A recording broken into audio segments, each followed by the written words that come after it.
Молодые амбициозные студенты Чувашского госуниверситета, готовые на смелые творческие эксперименты, представляют зрителям свою новую постановку.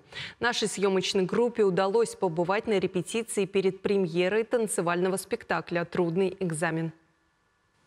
Спектакль ни на что не похожий, ни одного слова, только пластика и музыка. Показать эмоции и раскрыть идеи через хореографию – задача не из легких. 3 месяца ребята занимались читкой, обдумывали сценографию, музыку. Каждое движение в этой постановке имеет свой смысл. Это особый язык общения. Идея данной постановки пришла мне после прочтения самой пьесы.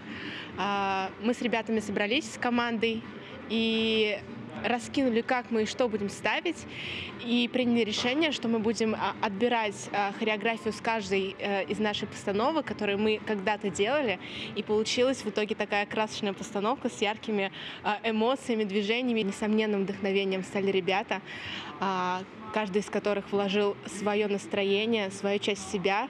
Участники театра – непрофессиональные актеры. В свободное от учебы время ребята занимаются в студенческом театре. Чтобы выйти на большую сцену, будущие юристы, экономисты, журналисты много репетируют. Я очень рад, что я принимаю участие в этом спектакле.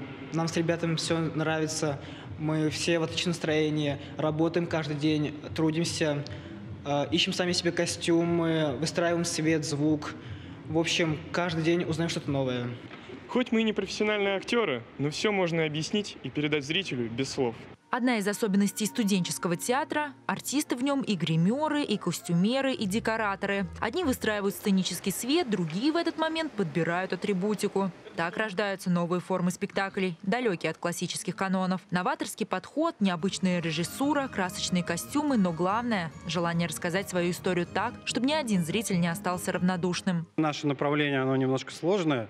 Почему? Потому что мы говорим и рассказываем через пластику своего тела. Ребята, не имея профессионального образования, актера, танцора и так далее, они колоссальные просто. Почему? Потому что от природы есть какое-то рвение и дар, а мы, получается, направляем их, развиваем их способности. На сцене «Альма-Матер» театр «Кафедра» ставит немало оригинальных спектаклей. И почти каждый эксперимент. На это способен только самый молодой коллектив. «Трудный экзамен» уже получил специальный приз в конкурсе постановок Всероссийского просветительского проекта «Знания». Коллектив надеется, что их работа получит высокую оценку и у зрителей. Дарья Ананева, Андрей Шоклев. Вести. Чувашия.